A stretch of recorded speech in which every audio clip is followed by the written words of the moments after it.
Alright guys, welcome back to Shift Into Gear. Today we've got the MY18 Wrx Premium. It's a CVT. It's actually Fatty's car. It is. This is my baby. Now we've touched base actually now with Pola's S15 and of course the Black Evo, which I love. I'm not saying anything wrong with it. But now it's my turn with my little babies and my toys.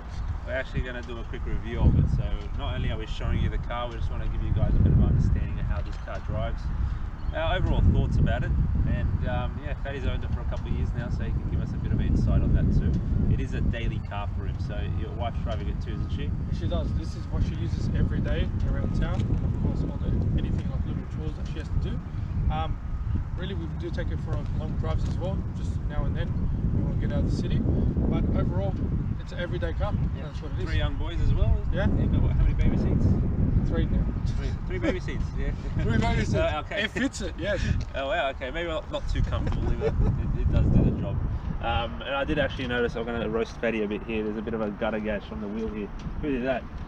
So that there, that was that you or the wife? That was my missus. That was not me. We'll blame it on the missus. No worries, Fatty. I can drive. Yeah. Follow vouch for me. But yeah, well, not to beat around the bush, guys. So we're going to go through the car. This is obviously one of the most popular Japanese cars to date that are still in production. So from the back in the day, the old school Impreza Wrx. Now they have separated. They are a bit different. Now they're Wrxs, and now they're Imprezas are 2 separate models. But it's still going. And guess what? It's a CVT. Yes, it is. Now, guys, it is an 8-speed. There's a reason why I picked the CVT over the manual, but me and Paula will actually touch on that. We'll explain to you why we did that, or why he did that actually. Yeah. And why I actually back him up there too. It's actually worth it in the long run. But hey, we'll touch on that soon. We promise you. Now, first thing first, I'm going to start off is everyone knows when a Wrx is coming around the corner, and you know straight away when you see it's good. Yeah, top mount intercooler. We've got the winds going straight through. That's a big identifier for the Subaru Wrxs. Something about Wrxs from the front just look aggressive. As soon as you see one, it just screams out an aggressive look. I think the fog lights in particular, the old school fog lights and the windscreen are the #1 identifiers for the big Wrx name. I think that's what makes you want to actually get a Wrx. Yeah. You know what I mean? Yeah. But overall, it's got something slick about it as well. Yeah, see, it does. there's a lot of contour lines that go through the body itself, and I like this shape. I actually really do. It does. The lines do actually definitely pop out in the white color. It's a crystal pearl white, and we'll be going through around the car. We're showing you, but the way the lines actually follow around the whole car, and basically from the front end, if you can see it, the lines start all the way to the end. But yeah, it's very well accented. But I think right from where you're standing, and what you can see, it just gives it that effect and that look, like you said, with the fog lights, and then of course the lights itself. Yeah. Now, yes, LEDs. I'm sorry, Paula. He knows I get a bit excited about LEDs, but it's just lights, but it makes a big difference. They're nice and bright, but also they give you that white crystal light, which I really like.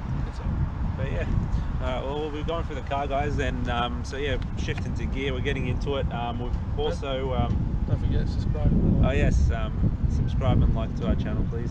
We're still new at this.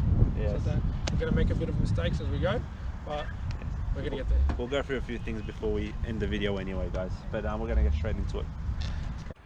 Alright guys, we're going to go around the car now, and I'm going to start explaining a few things as we go.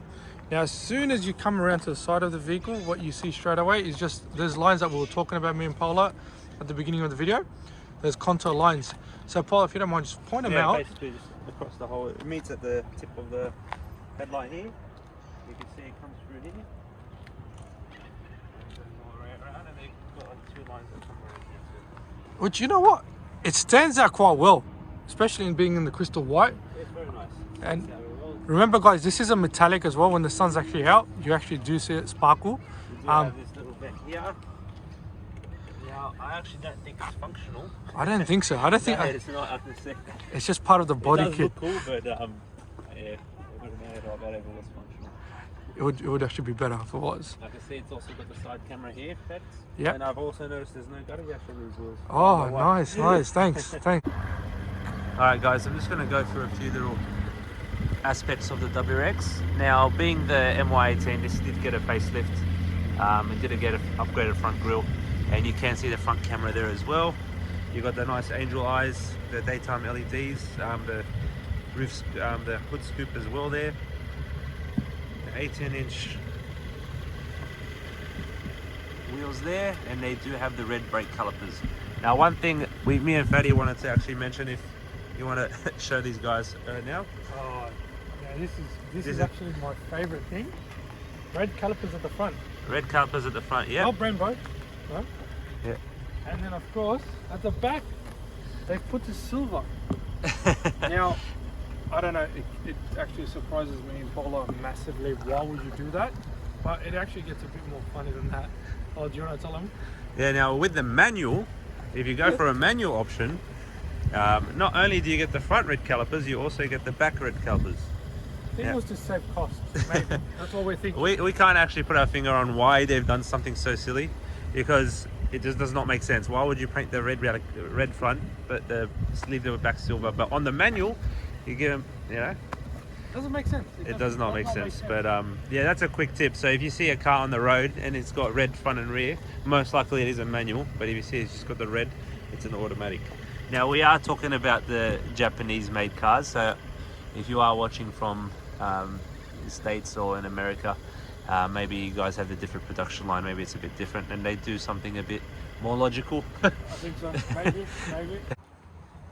Moving on to the back here, guys, it's retained the same rear end for quite a while now. I think in 2014 this car shape came out, the rear ends look the complete same. It does have the little lip spoiler. Now, big identifier for the STIs is the big wing. You just get slapped onto here, the massive wing. I absolutely love them. Some people don't like them. Some people do a wing delete. Some people like just the little fins, but it does distinguish the WRX away from the WRX STI. There's not much body differences other than the wheels, so that wing is probably the number one identifier for the STI other than the badges. Plenty of boot space. I'm actually gonna. You got the key on your pads? Yeah, it's actually, maybe pop it open from the side. The side, it does have a side button inside, guys. If you don't have the key on you. Just hold the button. Oh, Paula's got his stuff in there. Like the plates. As you can see here, guys, it's got a very spacious boot. Fatty's also got the cargo tray, which is an option from factory. It's a little liner. You can see it's actually retaining a lot of dust and dirt, which definitely is good. I'm going to fold down this. Oh, actually, you got the baby seat there. I got the baby seats in there. You can fold the seat down. They do fold 40-60. So the seats fold down completely flat. So one day, if you've got a TV or you've got something, I don't know, like a sheet of metal or wood, you can actually make some room in here. Not the most practical, but it does do the job. And one thing I actually like as well, if you come in here, it's actually got an eject button. So if anyone tries to kidnap you, this thing glows in the dark and you can actually pull this and you can open the boot from inside. Maybe don't tell the person who's actually kidnapped you. Yeah. Yes. We've seen a bit too many thrillers. You forgot one of the best things, Paula. What is that? Come on. The Our exhaust? favourites, yeah. Yes, quad exhausts. Now, as opposed to the old school ones that used to get that huge muffler that was that aftermarket that people used to put on? They used to, yeah. Yeah. And they didn't have the 4. They didn't have the 4. I actually like the look of the 4 way better. This does, from factory, not sound anything like the stock ones. I mean, the old school ones especially. It doesn't have that rumble.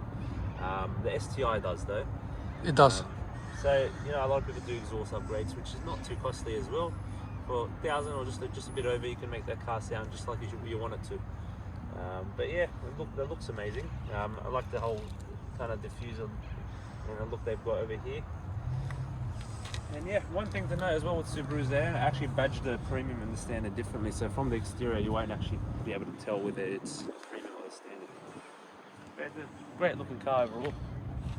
They've done well with it. Honestly, they've done pretty good on it. All right, guys, let's go ahead and get into this beast. Now, as soon as I sit down, the first thing I feel is comfort. These seats are nice. They're slightly wide, but they cuddle you in a way. Now, don't get me wrong, I love bucket seats, but I feel like for an everyday drive, this would be 1,000 times better and a little bit more comfortable for those long trips. You'll know what I mean once you actually go for a long distance drive, you'll feel the difference straight away. Now, it does also have heated seats, a day like this, it's probably like 1,000 degrees outside, you're not going to use it. But in winter, you're going to absolutely love it. It just gives you that comfort when you're driving. Now let's go ahead and start this car. Yes, push button start. We all love it, we all need it. I guess even little things like the memory seats just makes it a little bit easier, because it's just one touch and adjusts the different settings that you require. Now, of course, my wife's a bit shorter than I am. Don't tell her that. I'm a bit taller. I like to just press the button, jump in and go. Alright, so we had to change the camera settings and move around because Paula actually had to get into the car because we're facing straight to the 7-inch entertainment system. Now, this system here, I have a lot of things to say about. Some are good, some are bad, but that's just my opinion. Now, first thing, which really, I think this car is lacking, was the actual Apple Carplay and Android Auto. They released this, and you know what? I'm very upset when they did this. Was the next model up from mine? I would have actually waited for that head unit to come in. Now, as you know, in our previous videos, Paulo speaks a lot about Apple Carplay and Android Auto. He loves Apple Carplay and everything. 100%. It makes a massive difference when you can just plug and go. Now, they have the inbuilt navigation, but of course you're going to have to update it every single time, and it's not always the best thing. Also, another thing is the microphone on this model. I think right now, Paula, I've replaced it, the head unit twice, the mic 3 times. Yeah. And I think it's going in it again to get replaced. It's the most annoying thing ever. You're trying to talk to this guy, it feels like his windows are all open and he's just blasting wind through the car. So you know what? For me, that makes a massive difference. But hey, let me know if any of you out there that can actually change this head unit, maybe put a CAN bus system or something like that, because I'd love to hear from it. If I find anything out a bit sooner, I'll actually post it up and leave it in the comments for you as well. So if you have the same problem I do, that you can actually change the whole entertainment system, I think it'd be 1,000 times better for you and I. Okay guys, we're gonna go for a spin now. Both myself and Paula are gonna drive this vehicle just to explain how we both feel when we're behind the wheel. Let's do this.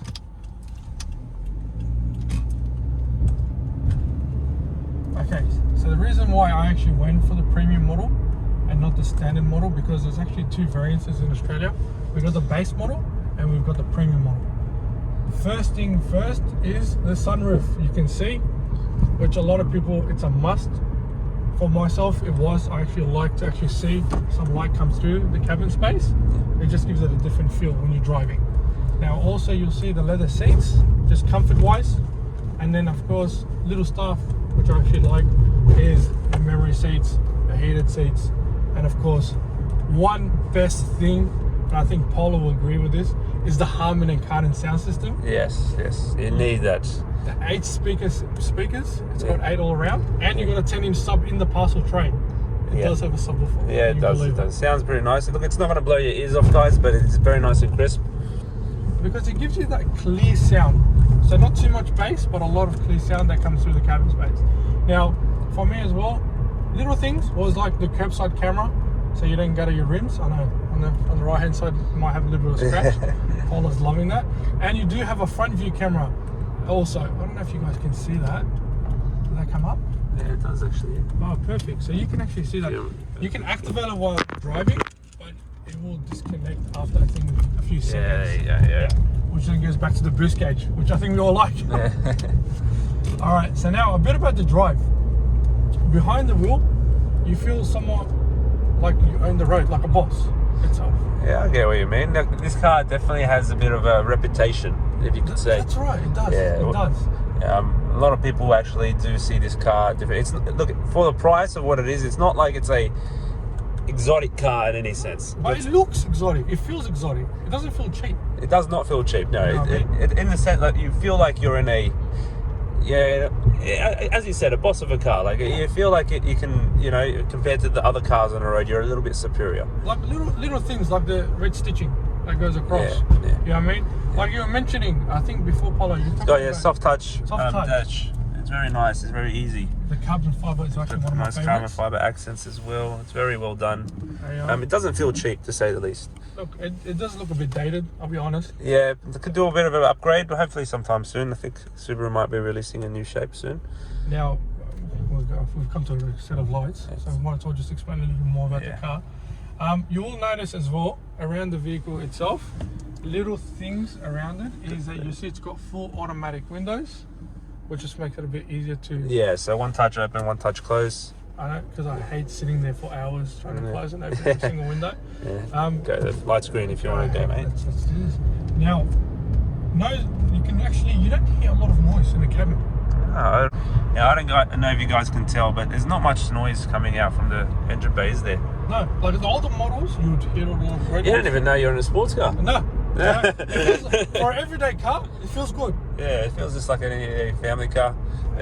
Just again, I'm going to show you Fatty's baby seats in the back. Thanks, man. It seems just like a dad's car all of a sudden. Hey, for an everyday car, for a family car, for a CVT, you don't actually feel the wind up of the CVT. No. It is an 8-speed, about 197 kilowatts. Yep. So you've got plenty of power. Yeah. A lot of power behind the wheel. If you got this car in the intention of racing everything on the street, if you got an intention, it's not that car for you. And you know what? It has taken away a bit from the whole... these cars do have a massive aftermarket mod. You know, they do. Mod. Unfortunately, not for the CVT. Yeah, not for the CVT. Now they have a huge aftermarket kind of following, and there's so many bits and pieces you can buy for this car. But these particular models, the later models, you know what, you can't put too much power in them. The transmission won't handle it. Do you need to really? Yeah. Like, if you're actually buying this for an everyday car, you've got, like Paula said, that power if you want to overtake someone. Yeah. And you know what? For an everyday drive car, the suspension is pretty firm. It's pretty solid. Yeah. So basically, so if you're going to buy this car and basically want to mod it, definitely the automatic's not the way to go, the CVT. And even if you actually go for the manual, you're going to have to do some work to the transmission before you can put some big power into it. And you know what? With the manual, and like I said, we're going to touch base with this a bit more when Paula's driving as well, it just feels flingy. Yeah. It doesn't feel like a manual, does it? Yeah, you need to do some stuff to it to get it to where it should be, definitely. You do. And look, with also CVT, if you really miss manual driving, you got the paddle shifts.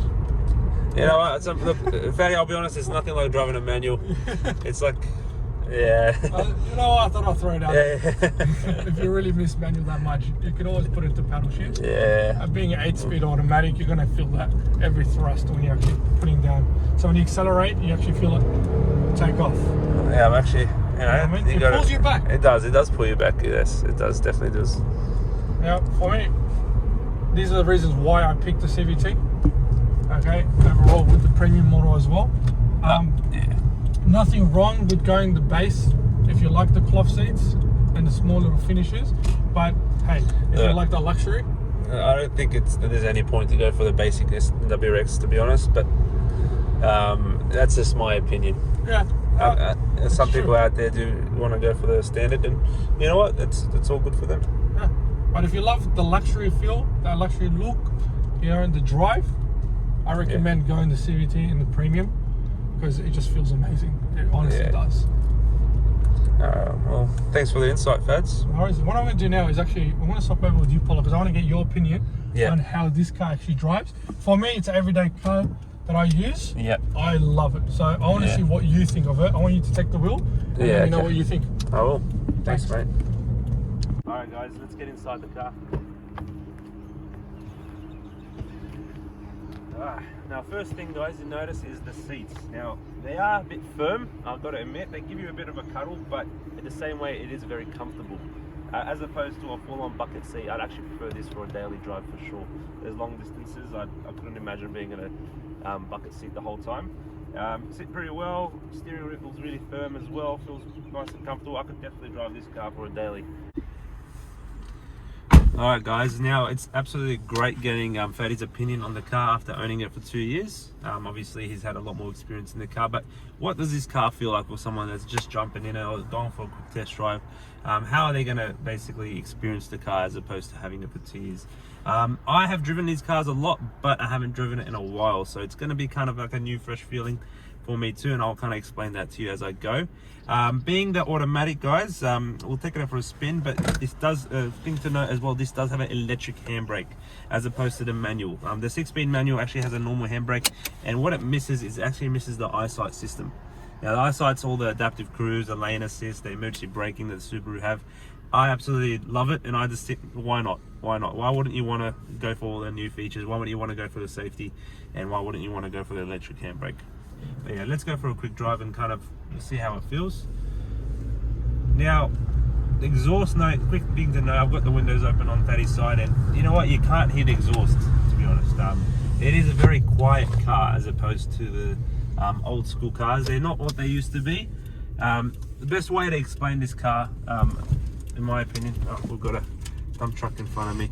But basically, the best way to explain these cars, guys, is if the old school WRXs were a wild animal, these ones are now a more tamed, how can I say, logical, more technological, advanced little offspring. These cars are tamed. They don't have the loud, obnoxious exhaust they used to. They don't make all the cracks and squeaks that you expect in the current ones at the moment. But it's just nice. Alright guys, I just wanted to take this car on a bit of a pull. Now, when you actually put your foot down at the CVT, I'm going to do it now. There is a bit of a delay, but it definitely goes. Like, it climbs, and it climbs it very steadily. Now, it just really depends on basically how you drive it. Right now, we're in intelligent mode. The car does have 3 driving modes. So it has the intelligent, the sports, and the sports sharp. The difference between the modes, I just wanted to explain to you guys, it doesn't change the power output, it changes the power delivery. And what it basically does, it just holds the revs for you. So instead of your revs going straight down, in sports it keeps it a bit intermediate, and in sports sharp it basically holds the revs all the way up the top. So right now I'm in intelligent. Now I'm going to put it to sports sharp. I don't know if you can actually have a look at the revs, Fatty, if you want to show them the revs there. Yeah. Can you see that? Now what I'm going to do is I'm going to basically put my foot down a bit, and then I'm going to show you how the revs hang, okay? So I'm going to let go of the gas. Can you see how the revs actually hang? It doesn't want to go down. Slowly holds. Yeah, it holds. Your revs are very slowly going down. So when I put it back into I, you can see it just completely drops. That's just one thing I wanted to explain to you guys about the difference in automatic as well, because the manual doesn't have that. Obviously you control it, but the manual doesn't let you, hold on to it. As soon as you let go of the gas, it doesn't give you that automated feature. It's all basically you. But yeah, just want to show you guys that. Alright guys, now that's a quick wrap up of the video. Just wanted to say thanks for watching. Subscribe, like, and any support is really appreciated to Shift Into Gear. We also have our Instagram running, shiftintogear.sig. Please follow us, we'll put a link in the description. So easy. Thanks again guys. Appreciate your time.